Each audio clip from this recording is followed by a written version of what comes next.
Why do hiccups even exist, though? What happens? Why? Ask Siri. Ask Siri. Do you have your phone? I haven't had a hiccup in 10 seconds. Yep, still there. That was a fake one. No, it wasn't a fake one. How do you fake a hiccup? That's how you find out if you're still hiccuping. You cough. Quick eating.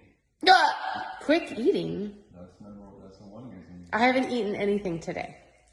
Okay. Okay, reason number one.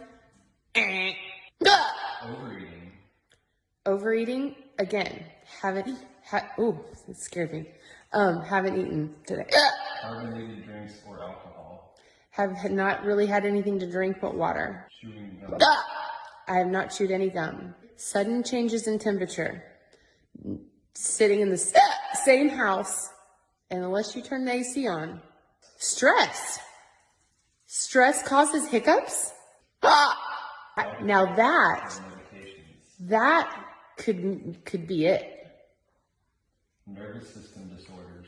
Oh, Jesus. He said nervous system disorders. Now you've done it. Now I think that I'm going to die of hiccups. R.I.P. me, cause of death, hiccups. Has anybody ever died of hiccups? No, seriously. Maybe we shouldn't have Googled this. I know. Still there. No. It's not fake. You can't fake a hiccup. That's how you find out if you have a hiccup or not. You cough. You cough. They're annoying.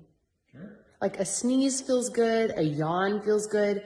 Hiccups don't feel good. But I want to know what's happening. Like why the noise? Why so aggressive? It's because you're dramatic. No, wrong answer.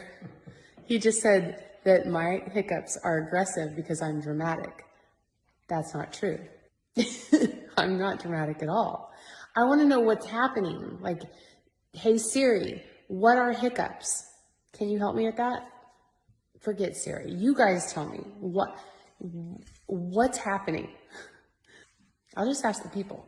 It's something about air going, like getting trapped, going backwards. Involuntary contractions of your diaphragm. I don't know 5 out of the 6 words you just said, so I'm going to leave on that. Okay, cool. Thank you.